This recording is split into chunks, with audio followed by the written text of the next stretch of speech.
শান্তিনিকেতন গিয়েছিলাম আইএম বোসের কাজ নিয়ে। তারই মাঝে ভাবলাম একটা ব্লগ বানিয়ে ফেলি। আরে এই দেখুন, কথা বলতে বলতে আমি তো একেবারে মাঝখান দিয়ে শুরু করে ফেলেছি। না না, আমি একটু পিছিয়ে যাই। আমরা হাওড়া স্টেশন থেকে সকালের শান্তিনিকেতন এক্সপ্রেস ধরেছিলাম 10:05। আর জার্নিটা সেখান থেকে শুরু হোক না, কেমন?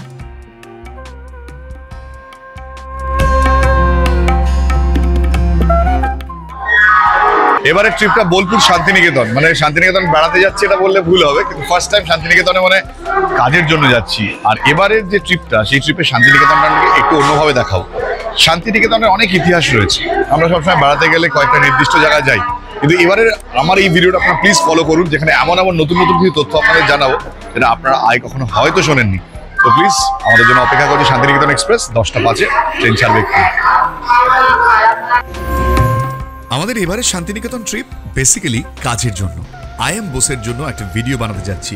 ভিডিওটা কেমন হলো সেটা তো আইএম বোসই আপনারা দেখতে পাবেন।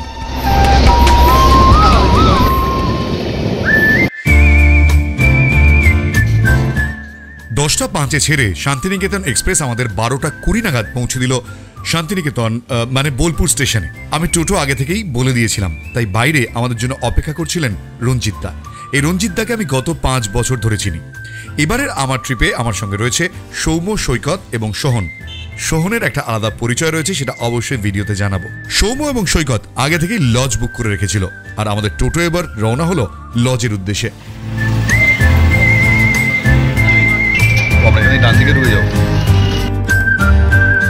আমাদের থাকার ব্যবস্থা করা হয়েছে বৈদ্যবাটি আবাসে। দারুণ ব্যবস্থাপনা। টোটো থেকে নামার পরই মন ভরে গেল। ভেতরটা কেমন চলুন ভেতরে গিয়েই দেখাই।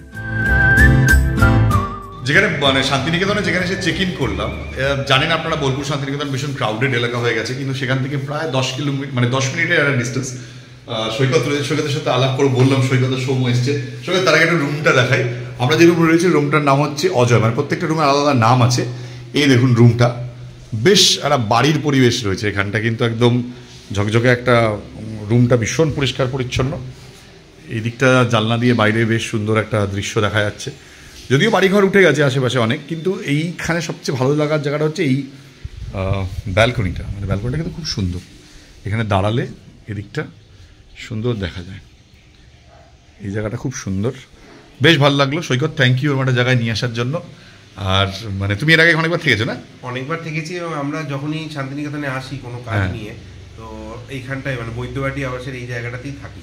আচ্ছা, এটা এই জায়গাটার নাম কি? গুরুপল্লী। এখানে জায়গাটা বাইরে এই রুমটাতে সৈকত আর সৌম্য রয়েছে। আর এই যে এই জায়গাটা, এখানে একটা ফাঁকা একটা প্লেস রয়েছে, বেশ সুন্দর। দেখুন এই জায়গাটা পুরো ফাঁকা, মোটামুটি এখানে বসে আড্ডা মারার একটা জায়গা রয়েছে, বেশ সুন্দর। ওপরেও রুম আছে, বাট ওরা এখন এই রুমে রয়েছে, আমরা ওই রুমে রয়েছি। সোহনের রুমটা পছন্দ হয়েছে? ঠিকঠাক, সুন্দর জায়গা, আশপাশের পরিবেশও খুব ভালো, রুমটাও খুব সুন্দর, বেশ একটা ঘরোয়া ব্যাপার আছে। হ্যাঁ, আমি এটা প্রথমে এসে বলেছিলাম, একটা বেশ ঘরোয়া ব্যাপার আছে। এখানটা বেশ সুন্দর। এই আলমারিটা আমার বেশ ভালো লেগেছে, সব জায়গায় আলমারি থাকে না বেসিক্যালি, আলমারির মধ্যে জিনিসপত্র অলরেডি আমরা রেখে দিয়েছি। বেশ ভালো, বেশ জায়গাটা বেশ অন্যরকম সুন্দর। তবে একটা জিনিস কিন্তু এখানে নেই, সেটা কি? এসি নেই, কিন্তু এসি নেই, মানে গরমকালে হ্যাঁ ফ্যান আছে, দেখলাম 3টে ফ্যান আছে, কিন্তু এসি নেই। তবে এখানে গরমকালে আমার মনে হয় এই হাওয়াটা একটা দারুণ, এখানে প্রচুর হাওয়া দেবে। যত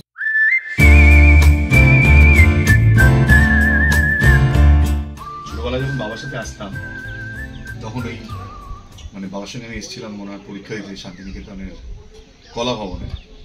তখন ওই সময়টা আজ থেকে এত বছর আগে, তখন ট্রেন থেকে লাল মাটিটা দেখা যায়, এখন আর দেখা যায় না। তখন আমার ছোটবেলায় আমার মনে আছে ট্রেনে বসে বসে ওই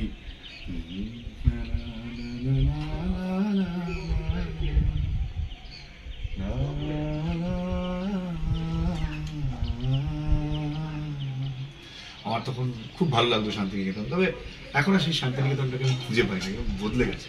আমরা এই কদিন শান্তিনিকেতনে কাজ করতে এসেছি, তবে আমার মনে হয় যে কাজের থেকে এনজয়মেন্টের বেশি। আমি কোথাও গেলে এনজয়মেন্টই আছে, কাজের মধ্যে দিয়ে ঘোরা আমাদের যেটা হয়ে থাকে আর কি। আচ্ছা, বাই দ্য ওয়ে সোহনের সাথে একটু আলাপ করে দিই যে আইএম বোসের যে প্রচুর ভিডিও আপনারা দেখেন, এই আইএম বোসের ভিডিওর নেপথ্যে যারা থাকে তার মধ্যে সোহম অন্যতম। ক্যামেরার পেছনে সোহন থাকে। তো আমরা এখানে যে কাজটা করতে এসেছি, মূলত এখানে থাকছি ঠিকই, বাট সোহনের অনেক এক্সপিরিয়েন্স হবে। খাবার আপনি বৈদ্যবাটি আবাসনেই পেয়ে যাবেন, তবে আমরা বলে রাখিনি সে কারণে অগত্যা বাইরে গিয়ে কৃষ্ণাদির হোটেলে জমিয়ে খেলাম। আমাদের গন্তব্য এবার কঙ্কালীতলা। আমরা এখানে কি করতে এসেছি? আমরা এসেছি আই.এম. বোসের কিছু ভিডিও শ্যুট করতে। দেখুন, সুভাষচন্দ্রকে নিয়ে কাজ করি, আর তার সমসাময়িক রবীন্দ্রনাথ, তাকে নিয়ে কথা বলবো না? সুভাষচন্দ্র এই শান্তিনিকেতনে কতবার এসেছেন, রবীন্দ্রনাথের সঙ্গে তার সম্পর্কই বা কেমন ছিল, এইসবই খুঁজে দেখা এবারের এই সফরে। আর সেই ভিডিও শ্যুটের মাঝেই এই ব্লগ আপনাদের জন্য রইল।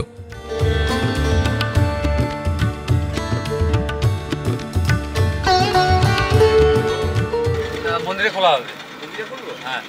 আর সেটা বসে থাকবে।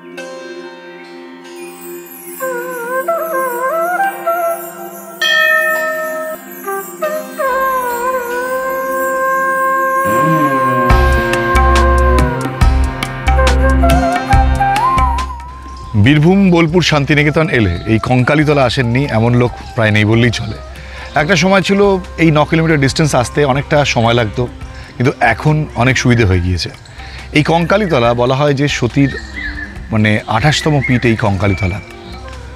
বলা হয় কোথাও যে সতীর এখানে অস্থি পড়েছিল, আবার কোথাও বলা হয়, দাবি করা হয় যে না, এটা কটিদেশ পড়েছিল, কোমরের অংশ পড়েছিল। কিন্তু এই কঙ্কালীতলা আজও বিশেষ করে বাঙালিদের কাছে বা বাইরে থেকে যারা আসেন তাদের কাছে খুবই জনপ্রিয়, কারণ এখানে এই যে সতীপীঠ মা কালীর যে মন্দির, এখানে আজও কিন্তু কালী পুজোয় সেই সময়ে যে পুজোর ধুমধাম হয়, এছাড়া এখানে ছাগবলি এখনও হয়। এখানকার পরিবেশ আগের থেকে অনেকটা বদলে গেছে। আমি এসেছিলাম 2000 ঠিক করোনার আগে, তারপর এখানে এসে দেখছি যে এই জায়গাগুলোর অনেক পরিবর্তন হয়েছে। এখানে অনেক বেশি যেটাকে বলে ডেভেলপমেন্ট হয়েছে, গোছানো সুন্দর সৌন্দর্যায়ন যাকে বলে। পরিবেশটা বেশ ভালো। এখানে হালকা হালকা একটা গরম রয়েছে, বাট অতটাও নয়। মন্দির চত্বরটা ঘুরে দেখি একটুখানি অনেক দিন পর।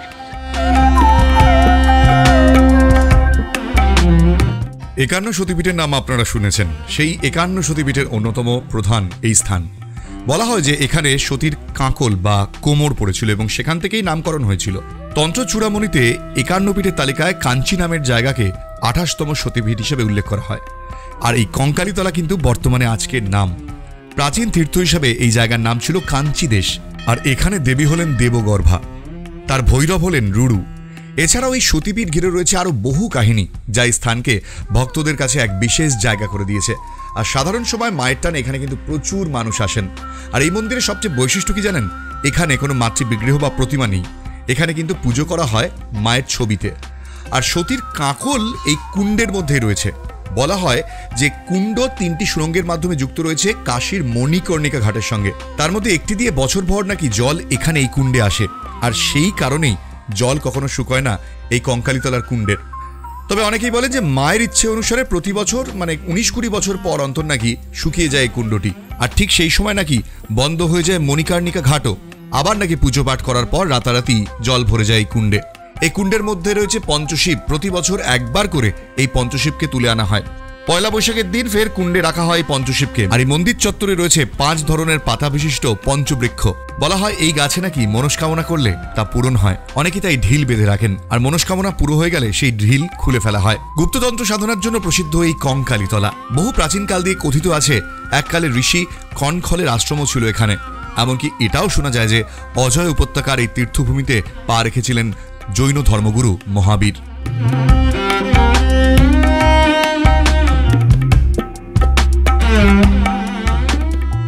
দুজনের মাথায় এটা কি হয়েছে?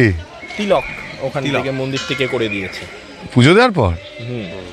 আরে বাবা, তুমি? না না, আমার কোনো শখ নেই ভাই। না, আমি এতটাও অধার্মিক নই, কিন্তু এতটাও ধার্মিক নই যে এত সুন্দর। না, আমি সেটা অস্বীকার করছি না। ভালো, ধার্মিক হওয়া তো খুব ভালো কথা। দেখুন, মনে হচ্ছে একদম ওপর থেকে নেমে এসছেন স্বয়ং মহাদেব, দেবাদিদেব। তোমাকে দেখে তো মনে হচ্ছে এই তুমি কিন্তু মহাদেব সাজতে পারো, ভালো লাগবে না, মানাবে না? মহাদেব কি একটুখানি শ্যামবর্ণ ছিলেন? তাই না? নীল মানে কালো, মানে হালকা কালো মানে শ্যামবর্ণ। ওই বাহ, ভালো লাগছে দেখতে, বেশ মিষ্টি লাগছে। ছবি তুলেন। এই যে গবেষণা করতে এসে এই যে এত সুন্দর পুজো দেওয়ার একটা মোমেন্ট, এটা কিন্তু ভালো। মানে এই গবেষণার মাঝে ঘোরার একটা মজা আছে কিন্তু, না? হ্যাঁ, যে কোনো বিষয়েতেই ঘোরাটা প্রধান। এই যে ঘুরছো প্লাস মজা, সেটা না নিতে পারলে গবেষণা করা যায়। ঠিক, এটা গবেষণার প্রাপ্তি, তাই তো সৈকত? আর সব ব্যাপারে মানে খুব সিরিয়াসলি কিছু করা যায় না। ওই জন্য সৈকত ভাই মানে আমার আইটি চাকরিটা ছেড়ে দিলে ভালো পাচ্ছে। মানে সৈকতের অপশনটা যে যদি কেউ আমাকে ওই যে টাকাটা আমি অর্থটাও আমি উপার্জন কেউ যদি দিয়ে দেয় তাহলে আমি আর্টিস্ট চাকরিটা ছেড়ে দিয়ে চলে তাহলে আমি ছেড়ে দিতাম, তাই তো?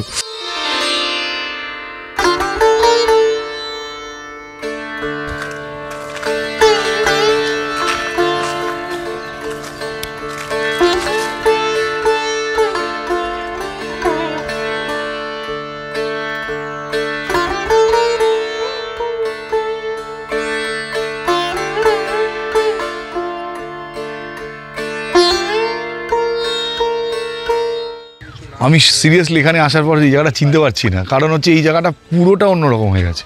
এখানে একটা ন্যাচারাল ব্যাপার ছিল, এটা কোপাই নদী, কঙ্কালীতলার পেছন যে অংশটা, এদিকটা পেছনটা ঘুরলে দেখা যাবে যে এখানে একটা আরতি হয়, এরকম একটা ব্যবস্থাপনা হয়েছে, কিন্তু পুরো যে ন্যাচারাল বিউটিটা ছিল না, এটা পুরো নষ্ট হয়ে গেছে। আমার মনে হয় যে অনেকেই হয়তো এখানে আসলে বলবেন যে ডেভেলপমেন্ট হয়েছে, আমি একটুকে বলছিলাম যেটা ওখানে, কিন্তু মেন ব্যাপারটা হচ্ছে যে এখানকার একটা ন্যাচারাল বা অরিজিনালিটি ছিল, যেটা নেচার যেভাবে তৈরি করে জিনিসগুলোকে, নদীর পাড়টা বাঁধানোর ফলে দেখতে হয়তো অন্যরকম লাগছে, সুন্দর লাগতে পারে, পরিষ্কার পরিচ্ছন্ন, কিন্তু আগে যখন জিনিসটা প্রথম আমি এসে দেখেছিলাম, আজ থেকে 4-5 বছরের মধ্যে একটা বিশাল চেঞ্জ এসছে, অনেক সুন্দর করে সাজানো হয়েছে, কিন্তু এই জায়গাটা অন্যরকম হয়ে গেছে, এবং এটা আমি পার্সোনালি আমার খুব একটা ভালো লাগছে না। আগের সেই একটা ব্যাপার খুব সুন্দর ছিল, এখানে যারা আগে এসছেন, এখানে দাঁড়িয়েছেন এই নদীর পাড়ে, ওই পেছন দিকটা আমার মনে আছে সর্ষের ক্ষেত ছিল, সেগুলো এখন আর কিচ্ছু নেই, সব বদলে গেছে, আর স্টিল কিছুটা রয়ে গেছে, মানে হাজার হাজার বছর আগে যেটা ছিল সেটা জাস্ট কয়েক বছরের মধ্যে শেষ হয়ে গেছে। ছোটোবেলায় যখন এসেছিলাম তখন বেশ অন্যরকম ছিল, কিন্তু গত 2-3 বছরে যতবারই এসেছি আস্তে আস্তে দেখছি যে চেঞ্জ হচ্ছে। তো আস্তে আস্তে দেখেছিস? ছোটোবেলায় যখন এসেছিলাম তখন একবার দেখেছিলাম, কিন্তু গত 2-3 বছরে আস্তে আস্তে দেখছি যে প্রত্যেকবারই কিছু না কিছু নতুন হচ্ছে। তো এবার এসে দেখলাম আরও অনেক কিছু নতুন অ্যাড হয়েছে, জায়গাটা আস্তে আস্তে পুরোই চেঞ্জ হয়ে গেছে। আসল ব্যাপারটা না, ছোটোবেলায় যে জিনিসটা দেখে গেছিলাম সেই জিনিসটা একদমই আর নেই, সেটা পুরোটাই মুছে গেছে। আমি বেশ কয়েকবার এসেছি, আগে যখন ছিলাম ওই আমারও একই অভিজ্ঞতা, আস্তে আস্তে পরিবর্তন হচ্ছে। তবে এবার যেটা দেখলাম সবচেয়ে দুঃখজনক, যে কোপাই নদী আমাদের সাহিত্যে ইতিহাসে অনেক কোপাই নদী বিখ্যাত, এখান থেকে দেখা যাচ্ছে কোপাইয়ের মাঝখানে হাজার হাজার বিয়ারের বোতল পড়ে রয়েছে, তার মাথাগুলো জেগে রয়েছে, এবং মানে আমাদের সংস্কৃতিটা মানে কীভাবে এই জায়গাগুলো এলে যে ফিলিংসটা পাওয়া যেত সেটা আর পাওয়া যাচ্ছে না, সেই ইতিহাসটা সেটি হারিয়ে যাচ্ছে। আর সৈকতের কাছে ব্যাপারটা নতুন একেবারে। আমি তো প্রথমবার এসেছি, তো আমি পরিবর্তনটা অতটা বুঝতে পারছি না, কিন্তু মানে আমার কেন জানি না মনে হচ্ছে আমরা এপারে কেন দাঁড়িয়ে আছি, আমাদের উচিত ছিল ওই পাড়টায় দাঁড়ানো। এই পাড়টা এরকমই ছিল। হ্যাঁ, সেটাই আমি জানতে পারছি যে এই পাড়টাও এরকমই ছিল। তো ওই পাড়ে যদি যাওয়া যেত, আপনারা দেখতে পারবেন যে কতটা ন্যাচারাল একটা ব্যাপার এখানে হয়ে আছে। তো ওই দিকটায় যদি আমরা যেতে পারতাম বোধহয় ভালো হতো। কিন্তু ওই পাড়টা এখন যেহেতু মানুষজন যায় না, তো ওই পাড়টা ওরকমই রয়ে গেছে। হ্যাঁ, এখানে মানুষ অতি আসে, মানে এটা একটা ডেভেলপমেন্ট, ট্যুরিজমের ডেভেলপমেন্ট, বাট তার সাথে যে আমাদের সাইড এফেক্টস না বলছি, তার সাথে যে আমাদের একটা পৌরাণিক বিষয় ছিল সেটা কিন্তু হারিয়ে যাচ্ছে। এবং আরেকটাও বিষয় দেখো, এখানে করা হয়েছে আমার যেটা মনে হচ্ছে হরিদ্বারের স্টাইলে গঙ্গা আরতি, এই যে জায়গাটা করা হয়েছে এটা কিন্তু আগে ছিল না, নতুন করা হয়েছে এইটা। মানুষ হরিদ্বারে যায় গঙ্গা আরতি দেখতে, কিন্তু এখানে কিন্তু লোকে গঙ্গা আরতি দেখতে আসে না। এখানেতে যে সাধকদের একটা সাধনার জায়গা, শ্মশান ঘাট, প্রত্যেকটা জায়গার তো আলাদা আলাদা একটা মাহাত্ম্য আছে, তা সেইটা হারিয়ে গেছে। সব জায়গা থেকে ছাঁচে ঢেলে একরকম তৈরি করার চেষ্টা।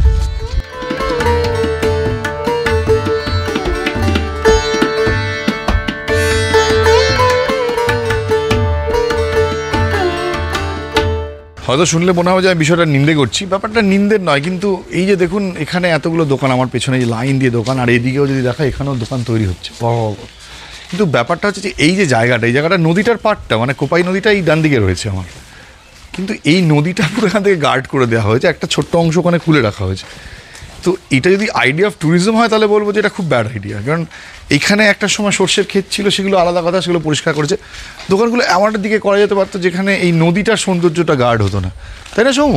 হ্যাঁ, এবং লোকেই আসতো কোপাইয়ের পাড় দিয়ে হাঁটার জন্য। হ্যাঁ, মানে এখন সেখানে মনে হচ্ছে আমরা একটা কলকাতার কোনো পার্কের রাস্তা দিয়ে হাঁটছি। হ্যাঁ, মানে সব কিছুতে একই রকম জিনিস চলে না, এই জায়গাটাতে নদী আর দেখাই যাচ্ছে না, নদী এখন এদিকে একটা পার্ক হয়ে গেছে, এই যে কী সব থাকার ব্যবস্থা জানি না এটা কী আছে, কঙ্কালীতলা মাটির সৃষ্টি প্রজেক্ট, সে যাই হোক, সে প্রজেক্ট কিন্তু নদীর পাড়ে কেন? নদীটার পার হওয়া মানে তো জিনিসটা পুরো নষ্ট হয়ে গেল না। যাক, যেটা ভালো বুঝেছেন মাননীয়রা তাই করেছেন, আমার ব্যক্তিগত মতামত এটাই। ভিডিওর এই অংশটি দেখার পর অনেকেরই হয়তো মনে হতে পারে যে খামাখা আমি এটা নিয়ে বিতর্ক করছি। আসলে বিতর্কের কিছু নেই, একটা জিনিস মেনে নিতেই হবে, সেটা হলো পরিবর্তন। সময়ের সঙ্গে সঙ্গে সবকিছুই বদলাচ্ছে, আর এগুলো কেন বদলাবে না? দেখুন, আপনি মানতে পারুন আর না পারুন সেটা আপনার সমস্যা, কিন্তু ওই যে খুঁজে নিতে হয়, আমিও খুঁজে নিলাম সেই প্রাচীন কঙ্কালীতলাকে, যেটা আমি দেখতে চাইছিলাম।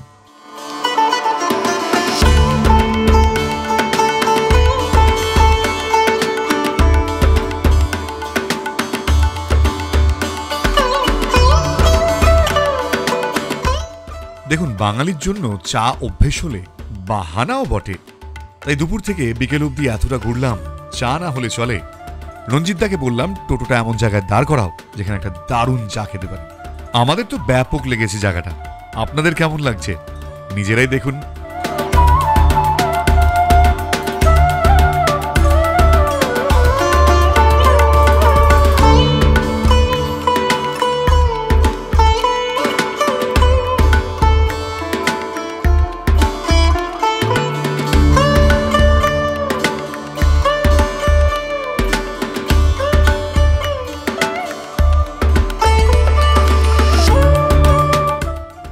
এবার ফিরে আসার পালা, কিন্তু সৈকত হঠাৎ বলল যে কুণালদা, এখানেই সুনীল গঙ্গোপাধ্যায়ের বাড়িটা যদি একবার খুঁজে পাই।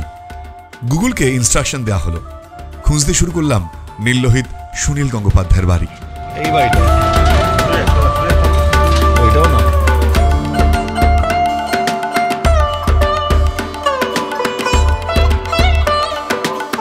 এই ফাইনালি সৈকতের গুগল ম্যাপ খুঁজে বের করেছে একা এবং কয়েকজন। এই হচ্ছে সুনীল গঙ্গোপাধ্যায়ের বাড়ি, এই সেই বাড়ি। সৈকত কি বলছিলে? একা এবং কয়েকজন একটা উপন্যাসের নাম সুনীল গঙ্গোপাধ্যায়ের, এবং যখন প্রথম আমি এটা পড়েই মনে হয়েছিল যে এটা মানে নিজের জীবন থেকে নিয়ে লেখা, একা এবং কয়েকজন।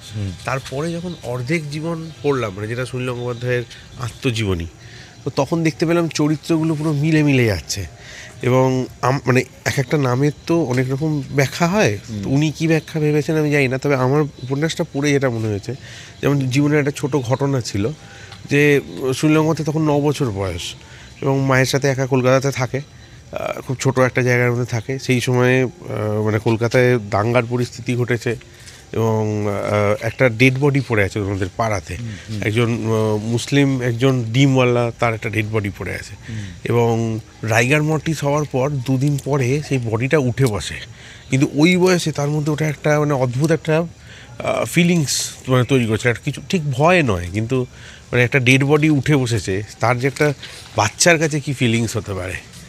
তো একা এবং কয়েকজন এই সমস্ত চরিত্রদের নিয়েই বলা। আচ্ছা, আমরা কি একবার যাবো ভেতরে? ওনাকে জিজ্ঞেস করলে একটু আমরা ভেতরে একটু দেখতে পারি সুনীলবাবুর মূর্তিটা? হ্যাঁ, আচ্ছা, ওদের বাড়ির লোক আছে, যে মালিকটা আছে। আচ্ছা, থ্যাংক ইউ সো মাচ দাদা, আপনাকে আমাদের যে অ্যালাউ করলেন। না, এটা মনে হয় শান্তিনিকেতন না, আমি জানি, কিন্তু এটা যে আমরা দেখতে পেয়েছি, এই সেই পুকুর, এই পুকুরের পাড়ে সুনীল গাঙ্গুলির অনেক জীবনের স্মৃতি রয়েছে। এখন তো উনি চলে গেছেন 2012 সালে, আমার এখনও মনে আছে অষ্টমীর দিন ছিল, পুজোর মাঝেই সুনীল গঙ্গোপাধ্যায় আমাদের ছেড়ে চলে গিয়েছিলেন, কিন্তু এখনও ওনার বাড়িতে আমরা এটা ঢুকতে পেরেছি, খুব ভালো লেগেছে। এখানে তো প্রবেশাধিকার নেই, কিন্তু আমরা একটু রিকোয়েস্ট করেছিলাম বলে অ্যালাউ করা হয়েছে। আমরাও সেটাকে ডেফিনেটলি মেনটেন করেই ওনার বাড়িটা একটু দেখব, আর ওনার মূর্তি রয়েছে যেটা দেখাচ্ছিলাম, যে এখান থেকে উনি বাইরেটা দেখতে পেতেন, তাই তো? হ্যাঁ, আচ্ছা আচ্ছা, এই দাদা যেমনটা বলছিলেন যে আপনি 11 বছর পেয়েছিলেন সুনীল গাঙ্গুলিকে। আচ্ছা, ওনার মানে 11 বছর ওনার কাছে ছিলাম আমি। আচ্ছা, উনি যখন আসতেন তখন আরো বেশি সাজানো থাকতো, এখন অতটা আর কেয়ার নেওয়া সম্ভব হতো না। এই হচ্ছে ওনার বাড়ির ভেতরে, এই হচ্ছে সুনীল গঙ্গোপাধ্যায়ের মূর্তি। এই মূর্তিটা কতদিন হয়েছে বসানো হয়েছে?